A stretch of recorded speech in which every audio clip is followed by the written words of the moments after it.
మధ్యప్రదేశ్ మంత్రి Vijay షాపై supreme court serious అయింది. Colonel శోభ్యా ఖురేషీపై Vijay Shah చేసిన కామెంట్స్ పట్ల మండిపడింది. మంత్రిపై ఇప్పటికే హైకోర్టు ఆదేశాలతో కేసు నమోదు కాగా హైకోర్టు తీర్పుపై సుప్రీంను ఆశ్రయించారు మంత్రి విజయ్ షా.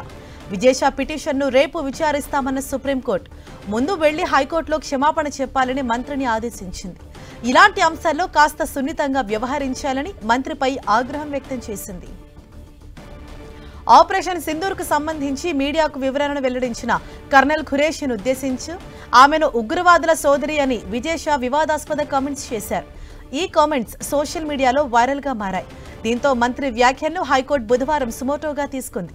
శత్రుత్వం, విద్వేషాన్ని ప్రోత్సహించినందుకు ఆయనపై ఎఫ్ఐఆర్ను నమోదు చేయాలని జస్టిస్ అతుల్ శ్రీధరన్, జస్టిస్ అనురాధ శుక్లాలతో కూడిన ధర్మాసనం పోలీసులను ఆదేశించింది.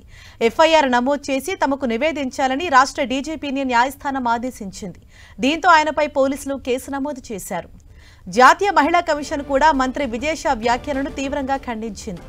బాధ్యతాయుత స్థానాల్లో ఉన్న మహిళలపై ఇటువంటి వ్యాఖ్యలు చేయడం దురదృష్టకరమని తెలిపింది.